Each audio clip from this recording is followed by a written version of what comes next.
Welcome back to Sledgehammer Horror, guys. I am Ken Sledge, and let's talk horror. Now, today I am joined by the beautiful Nina Yarrington. Nina, how you doing today? Wonderful. How are you? I am doing a lot better now. I am very excited to have you on for a couple different reasons that we're going to talk about here in a little bit. But before we talk about why you're here, Nina, I would like for the people that don't know you to get to know you a little bit. Um, Originally from Missouri, you are now located in Mhm. Chicago. You've always been fascinated by horror, especially in the original Grimm fairy tales, which that's super sick, as well as true crime stories. You became curious about filmmaking at a young age, always trying to get your hand on any type of information you could regarding on how films were made. So, and then, now a little later in life, you created your own YouTube channel, Candles and Creepy Stuff, trying to work on creating content for that. And you were brought on as a producer for the absolute amazing podcast, our homies Summer and Jamie, the Dolls of Horror, back in February this year after meeting them at Days of the Dead in Vegas. So I Mhm. want to start back at the beginning of this. Growing up, the Grimm fairy tales, true crime, trying to become a filmmaker. Was horror something you were always attracted to when it came to filmmaking, or were you just interested in filmmaking in general? At first, it was just filmmaking in general. For some reason, my family had a lot of like very classic type films, like Gone with the Wind and musicals, stuff like that. They were made in the 30s, 40s, 50s. But it slowly evolved into horror as time went on, just because horror is something that it's very easy to get into, I feel like, especially for indie filmmakers. So And it's just fun. Horror has always been it just a is. fun genre of film, and Yeah. you know, we talk about how you do have the YouTube channel, Mhm. candles and creepy stuff. Can you tell people a little bit about the YouTube channel that haven't visited it yet? Yeah, absolutely. So, I don't really have a lot of content right now, but I am working on getting more up with COVID and everything. It's been a little difficult, but essentially, I'm going to be focusing on films that I feel like need to be seen at least once in your lifetime, films that tend to be forgotten or not focused on as much. And it doesn't have to be horror, it can be anything. So, Sure. yep. Well, the best way for you guys to check out this YouTube channel is I have all the links down in the description. Not only the YouTube channel, but I have Nina's social media links as well. So make sure that you are subscribing to the YouTube channel. Make sure you're following her on social media to stay up to date on all the amazing things that she has coming up for us. And now I got to talk about the Dolls of Horror, obviously, because and that's how this happened because Summer's Yep. become a very good friend of mine. I love Jamie to death. She's amazing. And they were like, hey, you got to get in touch with Nina. She would be a fantastic guest for you. So, how did you guys come to meet at Days of the Dead? And how did you actually come on as a producer?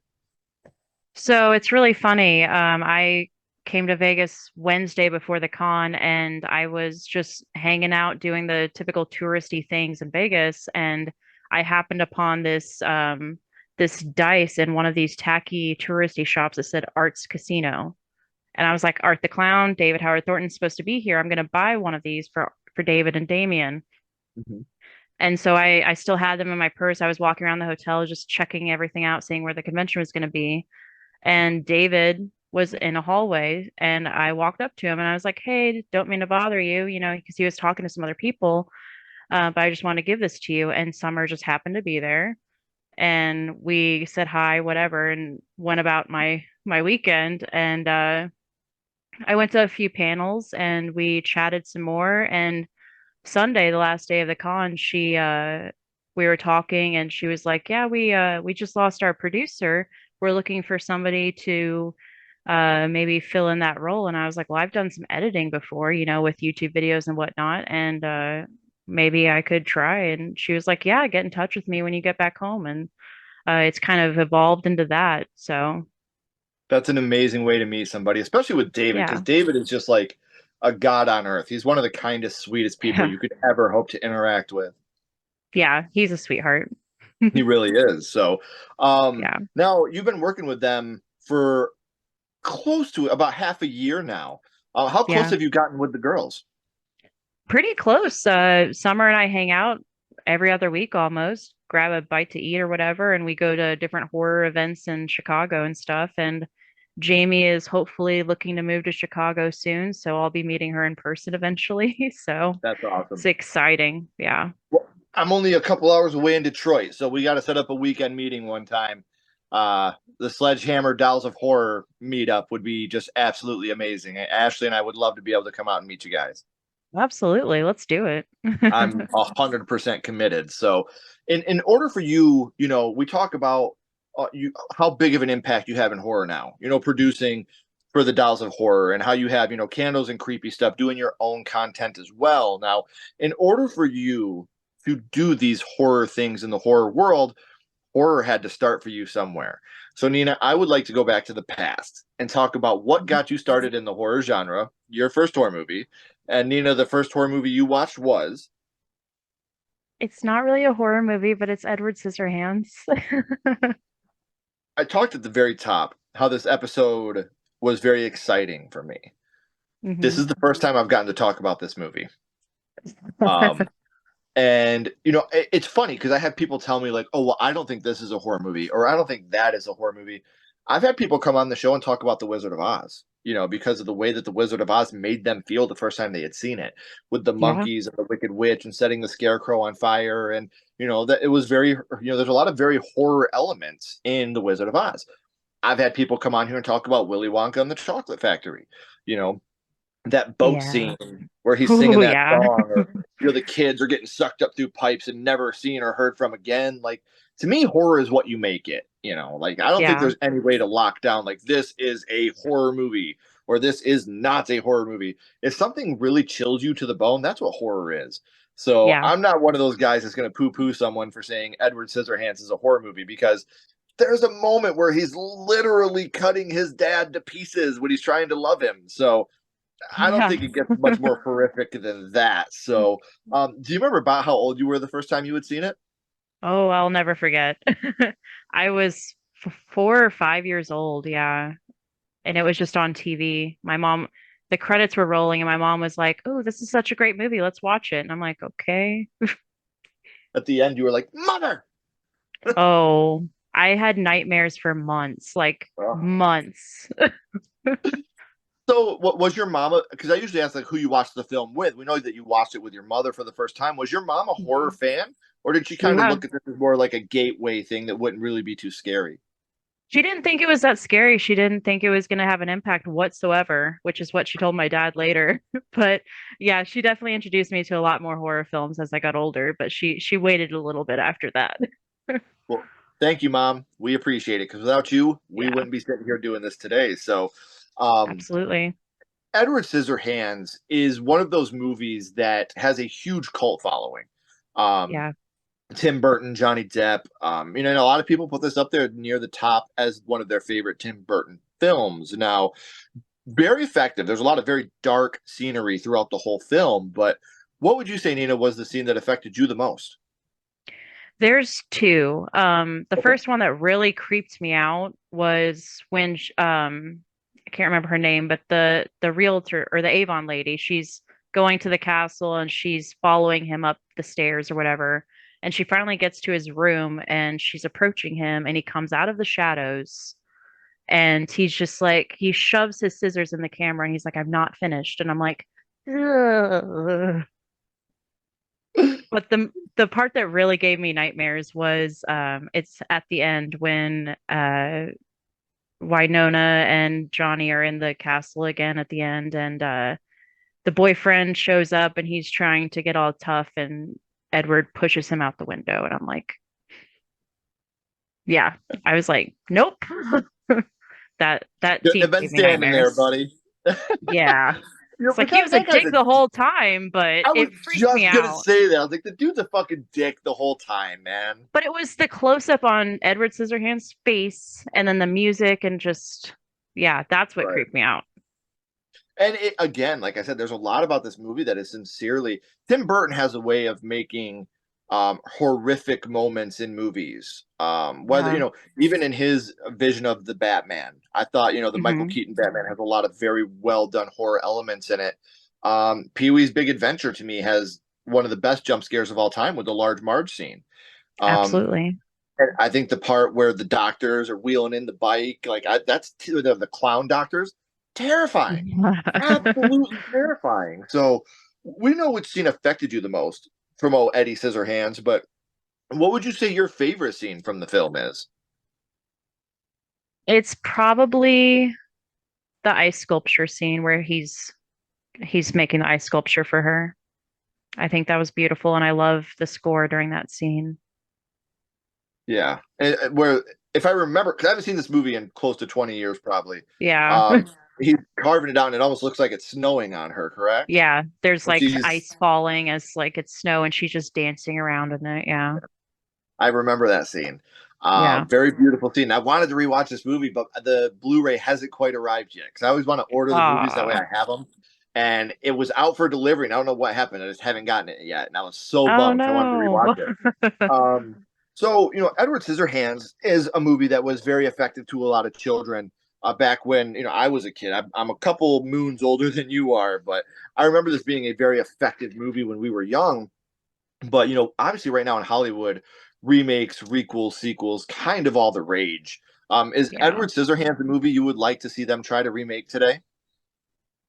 No, I think it's perfect the way it is. I can't see anybody playing Edward Scissorhands. I can't imagine Vincent Price being recast. That would just be a tragedy, especially since it was his last film.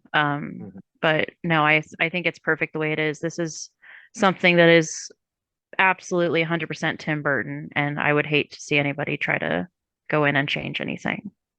And I think that today they'd probably make his hands all CGI and try Yeah, way too hard. I don't think they would keep it the horror way that they did it back then. So, yeah, um, and this is a movie that was very close to a lot of people's hearts because Johnny Depp, and Johnny hmm Depp's a great character actor. Winona Ryder was absolutely fantastic in the film, but a legacy that is not really remembered as much of a horror movie. So, what would be your argument that this is a horror movie to people that come up and say, "I don't think that's more of like a Disney type movie. I don't think it's a horror movie."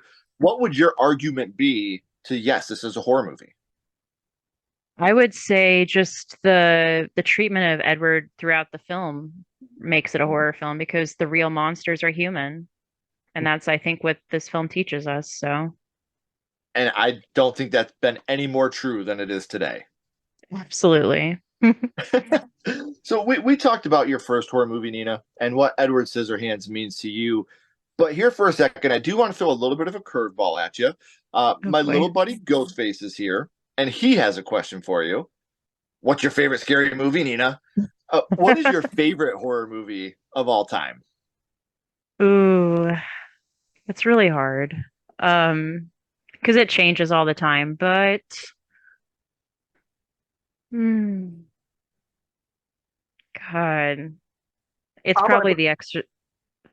instead It's of saying what's your favorite horror movie, you're on a 3 hour flight and you can only take one movie with you. What's the movie you would pick? The Exorcist. The OG Exorcist? Oh yeah, yeah. Are you excited for the new Exorcist? By the time this episode's released, it's already out. But are you excited for the new Exorcist film? Well, I am happy that they got some people from the original film back. I'm not thrilled about who is directing it and writing it because for me, he ruined the Halloween franchise. Um, There. but I will be seeing it. I don't know if I'll see it in theaters, but I do plan on watching it. So I'm kind of torn, especially since we just lost William Friedkin. Yeah, yeah. Which is funny because like I love The Exorcist. I think it's one of the scariest movies ever made. But in that franchise, The Exorcist 3 is still my favorite. I adore The Exorcist 3. I think it's just so good. Because I don't know, like it's like a supernatural slasher to me. And like I just Yeah, there's something yeah, about it that just, and like Brad Dourif's performance as the Gemini killer is just yeah. like it's just and He's fantastic. I love the lead. I can't think of his name right now. Um the older guy. He was in Angus too, and he was in oh, this is gonna drive me nuts. But anyway, it'll come to me later on when I don't need it to. Um he's fantastic in the movie. He's funny. It's definitely a cop drama. You get to see his family, Yeah. like, but I can't argue. Like I've told the story before on the podcast. Like my mom and dad owned a mom and pop video store growing up, and so like I was always hmm in there just picking up videos and stuff. And The Exorcist was the only film my mom ever shut off. She was like, "Nope, we're not doing this. There's no way. This is too much." Wow. So yeah, that movie always had like a stigma around it to me. Like I always had Yeah. like the stigma around why would you do? Because she shut it off at the crucifix scene, and me Mm. at that age, I had no idea. I thought she was stabbing herself. I was like, I Yeah. see Jason stab people all the time, Mom. Like, why are you being so crazy right now? Obviously at that young age, I didn't understand any type of sexual things. That those didn't mean anything to me because I didn't know what they were. Got a little older, and I was like, now I see what you were doing, Mom. I remember I was like, I have to watch this movie, and like I watched it, and I was like, ooh, I did not have to watch that movie. That scared the shit out of me. Like, so I think that's great. I remember waiting for years to watch that because my aunt would always tell me, she was like, I watched that movie in the middle of nowhere at nighttime, and like it scarred me for life. And I'm like, what? Like, how can a movie affect anybody that badly to where like you can't be alone at night anymore? And so I put it off forever, and then finally I was like, I'm just gonna watch it. And I watched it. I'm like, ah, I I see. see. One of the best stories I've ever heard, and if I can find the article, I'll link it in the description so you guys can read it. So I'm not pulling your chain. It's one of the best stories I've ever heard. So Ellen Bernstein, who plays the mom in The Exorcist, um, she went to a screening of the movie. She went to watch the movie in the theater, and a lady in the front row got so scared that she passed out. Hmm. And Ellen was going to go up there and help her, but she was like, I don't know if I want my face to be the first face she sees when she wakes up. Because she's watching this movie terrified, and then she wakes up and I'm the face in front of her. Oh my God. And I just thought that was like the best story I've ever, because like I put myself in that situation, and that's just the funniest damn thing you could ever imagine. So I think that The Exorcist is just one of those movies that has stood the test of time. And like you talk about, the DGG stuff, and I am not as down on his trilogy of Halloween as a lot of other people are. I would actually go Hmm. as far as to say Halloween 2018 is probably in my top three of the franchise. Um, Okay. I think that Halloween Ends is a very, very good movie. I think Halloween Ends is a dog shit ending to that trilogy. Yeah. Um, if that would have been its own standalone film, I think it would have been fantastic. I would have liked that movie a Yeah. lot. But to Yeah. make it the end of this trilogy was the dumbest fucking move I've ever seen. It just didn't make sense to me for this to be the ending of the trilogy. If this would have been the middle chapter, and maybe had the ending be on Halloween Kills, switch those movies around, I Yeah. think that would make a little more sense. But to have it end like that, I thought was super weak. I thought that was a really, really just like bad marketing move, in my opinion. I think that's what Yeah. killed the film was the shitty marketing of you've waited 40 plus years for Laurie and Michael's final stand. So now we're going to watch Michael take a ride on the back of Corey's scooter. Whee! Like that to me was just ridiculous. So, yeah, I don't know. I wasn't a It big fan was, of it as the yeah. end of the trilogy, but I will say this, the opening is my favorite opening, including Halloween 1978. When you see that shithead kid die, I was like, damn, this movie's gonna be sick. Like, oh my Yeah. god. Yeah. Seriously. 2018 I actually enjoyed, honestly. There were a few things I wasn't too crazy about, but I mean that's Halloween. So, but Ends was just horrible. And like you said, it could have been great if it was just a standalone, but it wasn't. So, Right, right. and I'm not a big fan of anybody trying to fill Michael's shoes, and especially this punk kid like beating Michael in a fight. And That just got beat like, up by the band dorks. yeah, Like, exactly. but there, and I will say that when we watched, me and my wife, we went and seen Halloween 2018 in cinema, and I wanted to get up and leave. Like I literally wanted to get up and leave when Dr. Sartain stood up with the fucking mask on. I was like, "This is stupid. Yeah. We're leaving." Ashley was like, "Come on, sit down. Let's finish it off." And I'm glad I did because my favorite moment of the Halloween franchise is when Karen's in the whole franchise is when Karen's in the basement. She's like, "I can't do it," and then Michael comes around. She's like, "Gotcha," and she shoots him. Our whole theater was like, Yeah. yeah, like that was just like such a dope moment for everybody. But I agree, it has its faults. Like I said, during the Dr. Sartain scene, I wanted to get up and leave. I was like, that Yeah. is the dumbest fucking thing. That's how I felt when I saw little Michael put on the mask in Rob Zombie's Halloween. I was like, what the come on. But again, to be fair, I gotta throw it out there. I'm not a Halloween purist. I Yeah. didn't come on to Halloween till later in life. Like when I had watched Halloween for the first time, I thought it was boring as hell. Hmm. I had grown up watching Child's Play, Nightmare on Elm Street, Friday the 13th, and then I watched Halloween, and I was like, is this guy gonna do anything? Like, please do something. But again, now that I'm older, I think it's the scariest, because just a guy, your next door neighbor Yeah. that went crazy and wanted to kill you. So, man, I've had an amazing time, Nina, talking to you about your first horror movie and Yeah. your favorite horror movies. But before I let you go, I do want Hmm. to bounce back to Edward Scissorhands real quick. Okay. And what we're going to do here, Nina, is we're going to rank this movie on a skull count. Now, we're not ranking Eddie on acting, production, score, direction, nothing like that. We're not being critics. What we're doing here is strictly ranking Edward Scissorhands on how much it affected you on your first viewing. So, 0 skulls being not effective, 5 being extremely effective. You can use half and quarter skulls anywhere in the middle. Nina, what would your ranking of Edward Scissorhands be? I would say probably 4.25 because, I'm able to watch it now and appreciate it and enjoy it, and it doesn't freak me out. But back then, like, I was waking up in tears crying, and like, my dad had to explain to me how films were made and everything like that to explain how the stunts were done and stuff like that. So it's like, it traumatized me for about a year, but eventually I was able to get over it. So, Isn't it funny that you always remember when you learned that films weren't real because of something like yeah, that?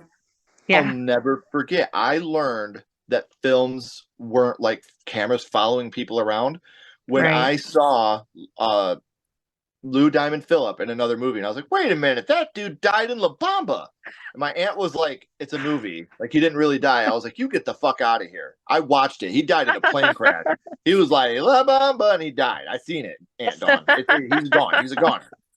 It blew my mind. I was like, wait a minute. You're telling me that Richie Valens isn't dead? She was like, Richie Valens is dead. But Lou, I was like, ah, what's happening? So That's I'll, amazing. I'll never forget that. As long as like your dad waking you up, like, sweetheart, this is why you shouldn't be Yeah, scared. It's a movie. yeah, It's not real. Like, those are things that we hold on to forever. So yeah. I think it's amazing that you had parents that were willing to sit down and explain horror to you and why what cinema is. People say that horror movies are for the dark and the demented. No, I think you're more grounded in reality if you watch horror Hmm. movies and you get the education to go along with it of this is not real. Life is not a video game. You don't get to push restart. This is just entertainment. I feel like you're more grounded in reality when you can learn the difference between fact and fiction like that. So, um, Yeah. I know I said it at the beginning, guys, but I have all of Nina's social media links as well as her YouTube link down in the description. So please make sure you're subscribing to the YouTube channel. Please make sure you're following her on social media to stay up to date on all the amazing things that she has coming up for us. Nina, please don't go anywhere. I do have a couple more questions for you. Um, Okay. Everybody else, if you haven't already, please like and subscribe. It really does help the channel more than you know. And follow Sledgehammer Horror on social media. All our links are in the description as well. But until next time, keep talking horror, stay what you are, and we'll see you guys soon.